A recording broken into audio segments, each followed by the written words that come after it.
Hello folks, Midwest F-150 here. If you saw my video a couple days ago, I shared that I've always had an appreciation for the inner workings of an engine. Recently I purchased a piston. Now that piston came in the mail significantly dirty, and I thought it'd be a really good opportunity to test out the B12 Chemtool. I used a aluminum tray, poured the Berryman's B12 into that tray, partially submerging the piston. It's been about 2.5 days now, and we're gonna go ahead, take a look at it, and see what we find. Here we go.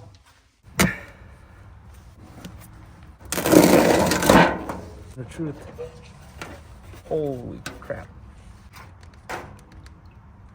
Look at that.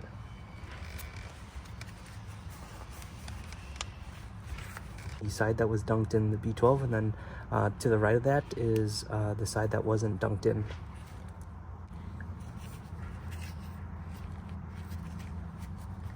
Look at how dirty this fluid is.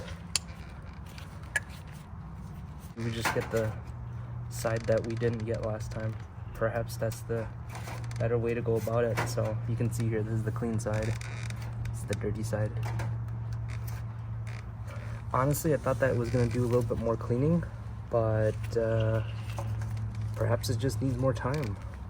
So we'll go ahead and close this guy up and check back in about, I don't know, 2 days to see if there's any more cleaning that it's able to do. But let me know in the comments what your thoughts are. Did you think it was going to be cleaner, or was this about what you expected? Let me know in the comments. All right, bye now. Thank you so much for making it to the end of this video. On this channel, I'm on a mission to reach 500,000 miles on my 2021 F-150. Along the way, you can expect regular updates, in-depth product reviews, live streams, and more. Subscribe now to stay up to date and be part of the journey.